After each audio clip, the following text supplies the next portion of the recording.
ਵਾਹਿਗੁਰੂ ਜੀ ਕਾ ਖਾਲਸਾ ਵਾਹਿਗੁਰੂ ਜੀ ਕੀ ਫਤਿਹ। ਖੋਜ ਗੁਰਬਾਣੀ ਵਿੱਚ ਆਪ ਸਭ ਦਾ ਸਵਾਗਤ ਹੈ ਜੀ। ਸਭ ਨੂੰ ਜੀ ਆਇਆਂ ਜੀ। ਆਓ ਅਸੀਂ ਸਾਰੇ ਮਿਲ ਕੇ ਪਹਿਲਾ ਸ਼ਬਦ ਦਾ ਉਚਾਰਨ ਅਤੇ ਉਸ ਤੋਂ ਉਪਰੰਤ ਉਸਦੇ ਅਰਥ ਕਰਾਂਗੇ। ਅੱਜ ਗੌੜੀ ਮਹੱਲੇ ਪੰਜਵੇਂ ਦੇ 9ਵੇਂ ਸ਼ਬਦ ਦੀ ਵਾਰੀ ਹੈ ਜੀ। ਗੌੜੀ ਮਹੱਲਾ ਨਾ ਪੰਜਵਾਂ। ਤਿਸ ਗੁਰ ਕੋ ਸਿਮਰਿਓ ਸਾਸ ਸਾਸ, ਗੁਰ ਮੇਰੇ ਪ੍ਰਾਣ ਸਤਿਗੁਰ ਮੇਰੀ ਰਾਸ ਰਹਾਓ। ਤਿਸ ਗੁਰ ਕੋ ਸਿਮਰਿਓ ਸਾਸ ਸਾਸ, ਗੁਰ ਮੇਰੇ ਪ੍ਰਾਣ ਸਤਿਗੁਰ ਮੇਰੀ ਰਾਸ ਰਹਾਓ। ਗੁਰ ਕਾ ਦਰਸ਼ਨ ਦੇਖ ਦੇਖ ਜੀਵਾਂ, ਗੁਰ ਕੇ ਚਰਨ ਧੋਏ ਧੋਏ ਪੀਵਾਂ। ਗੁਰ ਕੀ ਰਹਿਣ ਨਿਤ ਮਜਨ ਕਰਿਓ, ਜਨਮ ਜਨਮ ਕੀ ਹਉਮੈ ਮਲ ਹਰਿਓ। ਤਿਸ ਗੁਰ ਕੋ ਚਲਾਵਿਓ ਪਾਖਾ, ਮਹਾਂ ਅਗਨ ਤੇ ਹਾਥ ਦੇ ਰਾਖਾ। ਤਿਸ ਗੁਰ ਕੇ ਗ੍ਰਹਿ ਢੋਵਿਓ ਪਾਣੀ, ਜਿਸ ਗੁਰ ਤੇ ਅਕਲ ਗਤ ਜਾਣੀ। ਤਿਸ ਗੁਰ ਕੇ ਗ੍ਰਹਿ ਪੀਸਿਓ ਨੀਤ, ਜਿਸ ਪ੍ਰਸਾਦ ਵੈਰੀ ਸਭ ਮੀਤ। ਜਿਨ ਗੁਰ ਮੋਖਿਓ ਦੀਨਾ ਦੀਨਾ ਜੀਓ, ਆਪਣਾ ਦਾਸਰਾ ਆਪੇ ਮੁੱਲ ਲਿਓ। ਆਪੇ ਲਾਇਓ ਆਪਣਾ ਪਿਆਰ, ਸਦਾ ਸਦਾ ਤਿਸ ਗੁਰ ਕੋ ਕਰੀ ਨਮਸਕਾਰ। ਕਲ ਕਲੇਸ਼ ਭੈ ਭ੍ਰਮ ਦੁਖ ਲਾਥਾ, ਕਹੋ ਨਾਨਕ ਮੇਰਾ ਗੁਰ ਸਬਰਾਥਾ। ਕਲ ਕਲੇਸ਼ ਭੈ ਭ੍ਰਮ ਦੁਖ ਲਾਥਾ, ਕਹੋ ਨਾਨਕ ਮੇਰਾ ਗੁਰ ਸਮਰਾਥਾ। ਇਸ ਸ਼ਬਦ ਵਿੱਚ ਗੁਰੂ ਜੀ ਸਾਨੂੰ ਦੱਸਦੇ ਹਨ ਕਿ ਜਿਸ ਪਰਮੇਸ਼ਰ ਨੇ ਸਾਨੂੰ ਇਹ ਜੀਵਨ ਬਖਸ਼ਿਆ ਹੈ ਜੀ, ਮੈਂ ਉਸ ਪਰਮੇਸ਼ਰ ਨੂੰ ਸਵਾਸ ਸਵਾਸ ਸਿਮਰਦਾ ਹਾਂ ਜੀ। ਗੁਰੂ ਜੀ ਕਹਿੰਦੇ ਹਨ ਕਿ ਉਸ ਗੁਰੂ ਰੂਪ ਗਿਆਨ ਗੁਰਸ਼ਬਦ ਗੁਰਬਾਣੀ ਨਾਮ ਨੂੰ ਮੈਂ ਸਵਾਸ ਸਵਾਸ ਸਿਮਰਦਾ ਹਾਂ ਜੀ। ਜੋ ਗੁਰਸ਼ਬਦ ਗੁਰਬਾਣੀ ਨਾਮ ਰੂਪ ਗੁਰ ਸਤਿਗੁਰ ਮੇਰੀ ਜ਼ਿੰਦਗੀ ਦਾ ਆਧਾਰ ਹੈ ਜੀ, ਅਤੇ ਮੇਰੇ ਜੀਵਨ ਦਾ ਰਾਸ ਪੂੰਜੀ ਹੈ ਜੀ। ਫਿਰ ਗੁਰੂ ਜੀ ਕਹਿੰਦੇ ਹਨ, ਮੈਂ ਗੁਰੂ ਗਿਆਨ ਰੂਪ ਗੁਰਸ਼ਬਦ ਗੁਰਬਾਣੀ ਨਾਮ ਦਾ ਦਰਸ਼ਨ ਕਰ ਕਰਕੇ ਵੇਖ ਵੇਖ ਕੇ ਜਿਉਂਦਾ ਹਾਂ ਜੀ। ਫਿਰ ਗੁਰੂ ਜੀ ਕਹਿੰਦੇ ਹਨ, ਗੁਰੂ ਗਿਆਨ ਰੂਪ ਗੁਰਸ਼ਬਦ ਗੁਰਬਾਣੀ ਨਾਮ ਰੂਪ ਚਰਨ ਧੋ ਧੋ ਕੇ ਪੀਂਦਾ ਹਾਂ ਜੀ। ਫਿਰ ਗੁਰੂ ਜੀ ਕਹਿੰਦੇ ਹਨ, ਗੁਰੂ ਰੂਪ ਗਿਆਨ ਗੁਰਸ਼ਬਦ ਗੁਰਬਾਣੀ ਨਾਮ ਰੂਪ ਚਰਨ ਧੂੜੀ ਵਿੱਚ ਮੈਂ ਨਿਤ ਇਸ਼ਨਾਨ ਕਰਦਾ ਹਾਂ ਜੀ। ਭਾਵ ਮੈਂ ਹਰ ਰੋਜ਼ ਸਿਮਰਦਾ ਹਾਂ ਜੀ, ਅਤੇ ਮੇਰੀ ਜਨਮ ਜਨਮਾਂਤਰਾਂ ਦੀ ਹਉਮੈ ਦੀ ਮੈਲ ਦੂਰ ਹੋ ਗਈ ਹੈ ਜੀ। ਮੇਰੇ ਹੰਕਾਰ ਦੂਰ ਹੋ ਗਏ ਹਨ ਜੀ। ਫਿਰ ਗੁਰੂ ਜੀ ਕਹਿੰਦੇ ਹਨ, ਮੈਂ ਉਸ ਗੁਰੂ ਗਿਆਨ ਰੂਪ ਗੁਰਸ਼ਬਦ ਗੁਰਬਾਣੀ ਨਾਮ ਨੂੰ ਪੱਖਾ ਚੱਲਦਾ ਹਾਂ ਜੀ, ਜਿਸ ਨੇ ਮੈਨੂੰ ਮਾਇਆਵੀ ਵਿਕਾਰਾਂ ਦੀ ਅਗਨੀ ਤੋਂ ਹੱਥ ਦੇ ਕੇ ਰੱਖਿਆ ਹੈ ਜੀ। ਭਾਵ ਉਸ ਗੁਰਸ਼ਬਦ ਗੁਰਬਾਣੀ ਨਾਮ ਦੀ ਇਤਨੀ ਸ਼ਕਤੀ ਹੈ ਜੀ, ਜਿਸ ਦੇ ਮੇਰੇ ਜੀਅ ਦੇ ਵਿੱਚ ਵਸਣ ਨਾਲ, ਹਿਰਦੇ ਵਿੱਚ ਵਸਣ ਨਾਲ ਮੈਂ ਆਪਣੀ ਮਾਇਆਵੀ ਵਿਕਾਰਾਂ 'ਤੇ ਕਾਬੂ ਕਰ ਲਿਆ ਹੈ ਜੀ। ਫਿਰ ਗੁਰੂ ਜੀ ਕਹਿੰਦੇ ਹਨ, ਉਸ ਗੁਰ ਗਿਆਨ ਰੂਪ ਗੁਰਸ਼ਬਦ ਗੁਰਬਾਣੀ ਨਾਮ ਦੇ ਘਰ ਮੈਂ ਪਾਣੀ ਭਰਦਾ ਹਾਂ ਜੀ, ਅਤੇ ਮੈਂ ਉਸ ਦਾ ਸੇਵਕ ਹਾਂ ਜੀ। ਫਿਰ ਗੁਰੂ ਜੀ ਕਹਿੰਦੇ ਹਨ, ਜਿਸ ਗੁਰੂ ਗਿਆਨ ਰੂਪ ਗੁਰਸ਼ਬਦ ਗੁਰਬਾਣੀ ਨਾਮ ਦੁਆਰਾ ਮੈਂ ਸਰੂਪ ਰਹਿਤ ਪਰਮੇਸ਼ਰ ਦੀ ਅਵਸਥਾ ਨੂੰ ਸਮਝ ਲਿਆ ਹੈ ਜੀ, ਸੋਝੀ ਹੋ ਗਈ ਹੈ ਜੀ।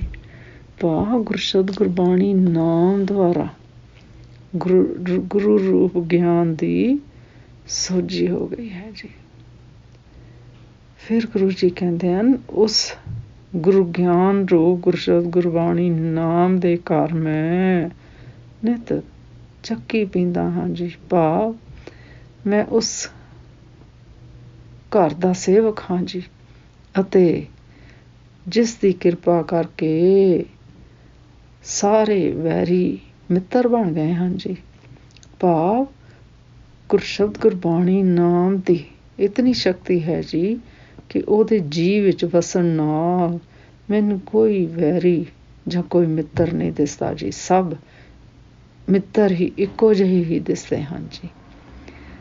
ਕੋਈ ਉੱਚਾ ਕੋਈ ਨੀਵਾਂ ਨਹੀਂ ਦਿਸਦਾ ਜੀ।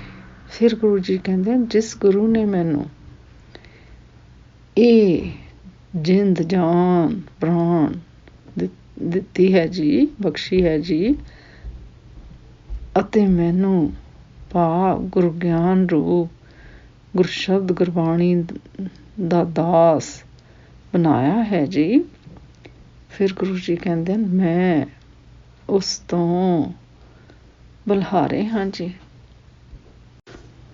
ਅਤੇ ਮੈਨੂੰ ਗੁਰਸ਼ਬਦ ਗੁਰਬਾਣੀ ਨਾਮ ਦੁਆਰਾ ਆਪਣਾ ਦਾਸ ਬਣਾ ਕੇ ਆਪ ਹੀ ਮੁੱਲ ਖਰੀਦ ਲਿਆ ਹੈ ਜੀ।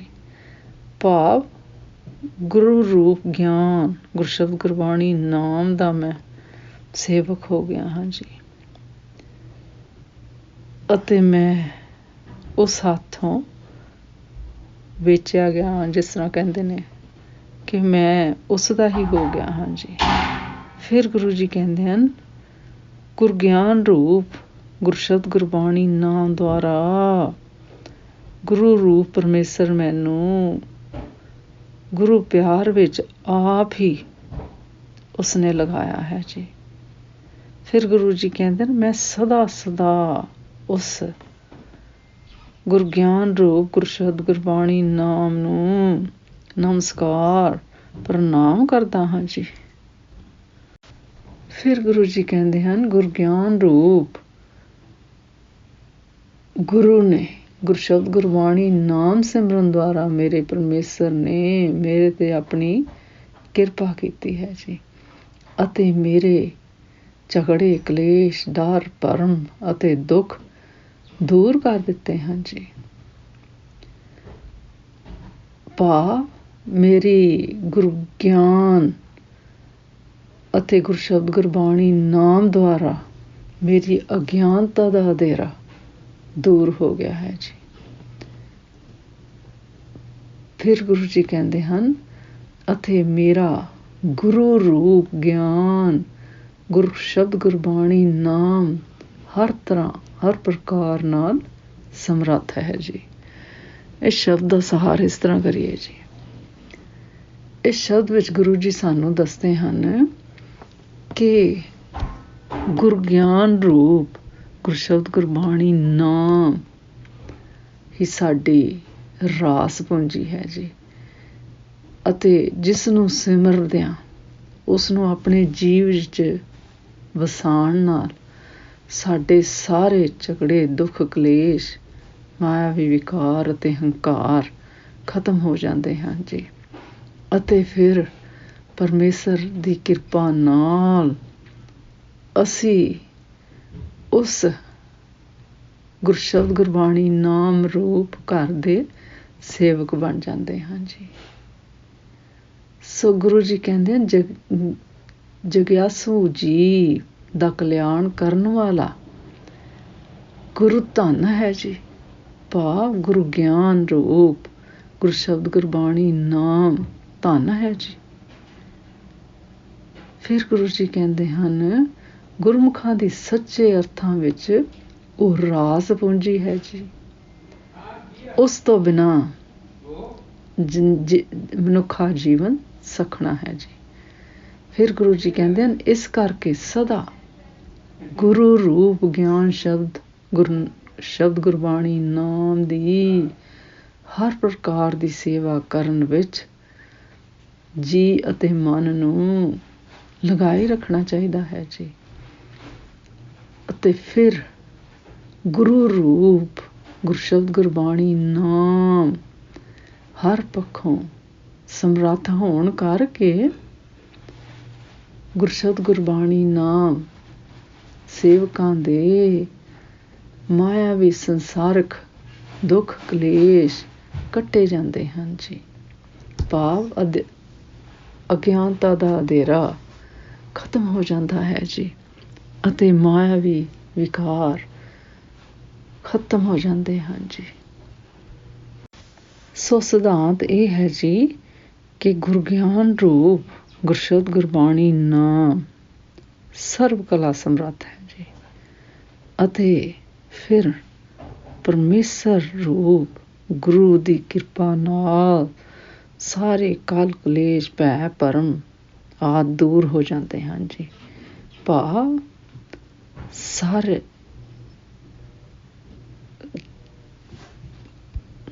ਮਾਇਆਵੀ ਵਿਕਾਰ ਅਤੇ ਅਗਿਆਨਤਾ ਦਾ ਅੰਧੇਰਾ ਦੂਰ ਹੋ ਜਾਂਦਾ ਹੈ ਜੀ ਅਤੇ ਉਸ ਸੱਚ ਰੂਪ ਗੁਰਸ਼ਬਦ ਗੁਰਬਾਣੀ ਨਾਮ ਵਿੱਚ ਸਮਾਈ ਹੋ ਜਾਂਦੀ ਹੈ ਜੀ। ਭਾਵ ਲਿਵ ਲੱਗ ਜਾਂਦੀ ਹੈ ਜੀ। ਜਿਸ ਤਰ੍ਹਾਂ ਇਸ ਸ਼ਬਦ ਦੀ ਪੰਕਤੀ 'ਚ ਗੁਰੂ ਜੀ ਦੱਸਦੇ ਹਨ, ਕਲ ਕਲੇਸ਼ ਭੈ ਪਰਮ ਦੁਖ ਲਾਥਾ, ਕਹੋ ਨਾਨਕ ਮੇਰਾ ਗੁਰ ਸਮਰਾਥਾ। ਕਲ ਕਲੇਸ਼ ਭੈ ਪਰਮ ਦੁਖ ਲਾਥਾ, ਕਹੋ ਨਾਨਕ ਮੇਰਾ ਗੁਰ ਸਮਰਾਥਾ। ਅੱਜ ਦਾ ਵਿਚਾਰ ਕਰਦਿਆਂ ਮੇਰੇ ਕੋਲੋਂ ਨੇਕਾਂ ਭੁੱਲਾਂ ਹੋਈਆਂ ਹੋਣਗੀਆਂ, ਉਸ ਵਾਸਤੇ ਮੈਂ ਖਿਮਾ ਦੀ ਜਾਚਕ ਹਾਂ ਜੀ। ਵਾਹਿਗੁਰੂ ਜੀ ਕਾ ਖਾਲਸਾ, ਵਾਹਿਗੁਰੂ ਜੀ ਕੀ ਫਤਿਹ।